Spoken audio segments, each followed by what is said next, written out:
Hey, this is Mitch Lum with Mitch Lum Machined, as well as Laulima Metal Craft, my collaborations in particular on flashlights with Joshua Dawson. I'm here in my Oregon shop. Josh is in his shop in Missouri, and I'm doing a series of videos on for newer flashlight collectors on how to pick. The first video was deciding between something like a Hoku or deciding between something like an 18350 light. In this video, we'll presume that you've chosen an 18350 light for your new EDC, and I'll go through a couple of different things here to help you pick. So in terms of terminology, we talk about the material. So what is the body or the shell made out of? We have different clips with different decorations. So here is, one of my American flag clips. Let me see if I can hold it correctly with dimples on it. Here's the Polynesian triangles pattern. And here's a dimpled clip with a DLC coating on it. Now, along with the shell, there's different designs that we have. So this one is called an ion. It has all turned features. You can see everything's turned on Josh's lathe. And then our original design, the Malihini, has both turned features like this swooped body and also live milled features like the flutes and the dimples. And all of this is done on Josh's machine in his shop. So these are all, as much of this as we can make, we make. So once you decide that you want an 18350 light, there's a couple of different choices. One is what model you want. So we have the Malihini, the Todai, the Starfall, Wayfinder, Ion. And the difference between all of our models besides turned features and milled features is essentially the design, right? The shape. They're roughly the same size. The internals are the same. We use the same high quality light engines based on copper pills that Josh machines. Carclo narrow spot optics, sapphire lens, McGizmo switches, and then our own logoed switch boot. So once you decide what model you want, then the next choice is what material you want. So here I've got an aluminum ion with an acid washed finish. Aluminum's great, it's lightweight. I think the acid washed finish looks pretty cool. It conducts heat really well. Aluminum is a little softer. It's also cheaper. Then we also have copper. Copper is an amazing flashlight material because it both has a lot of density and a lot of thermal conductivity. So it will pull heat away from the light engine, radiate it through the body, and basically the whole thing is a big copper heat sink.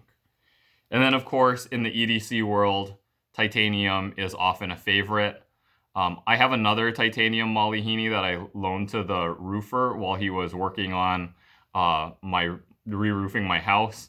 And the sun was going down and I needed to run to the garage to get some lighting. But in the meantime, I handed him a titanium Malihini. And when I came back up to the roof with some floodlights, he said, "Oh, sorry, your flashlight fell off the roof, but it's on the driveway and it looks like it's still working." And, went around and saw that the light was still working. It had a little ding in it. I'm sure if it was copper, it would have had a big ding in it. But it still worked, and I still carry it today. So once you decide sort of what material you want, you've got the model figured out, the next one that may be a little overwhelming is the light engine choices. So the light engine consists of an MCPCB, so that's the printed circuit board that has emitters on it, the copper pill that Josh machines for us, and then the driver. So that's this electronics board here. On this particular one that I have in my hand, it's a Charles Wiggins designed Dragon driver and emitter combo. So the Dragon allows for you to have secondary emitter colors. So on this particular one, it has amber secondaries. I'm not sure if we can make that out here in the video. There's amber secondary LEDs, And we use Nichia 219C 4000K color temperature primary emitters on most all of our lights. So with the Dragon, you get secondary emitter colors in red or amber or green or blue. It's not all of them. You pick which ones you want. I personally, for travel, for work for my day job, when I'm in a hotel at night, I like having red or amber. So, like I get up in the middle of the night and I need to go, pee. The red is red or amber is kind of perfect for that. I've heard green is great for map reading. I don't do a lot of map reading myself, but I've heard it's great for that. And then if you don't really have a need for secondary emitter colors, we also do the H17F drivers. And here's dummy copper pill with a standard emitter board here, 3 219C 4000K emitters on it, no secondaries. The cool thing with the H17F based light engines that we do is the moonlight mode, it can be very, very dim. So, for that situation I described where you're traveling and you're in a hotel and you just want a little bit of light to go to the bathroom or navigate in the hotel room, the primaries can go very low in one of these, lower than on a Dragon.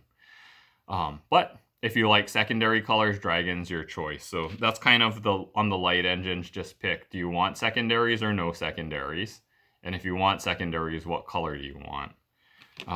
Hopefully that helps describe how you would select, your 18350 light.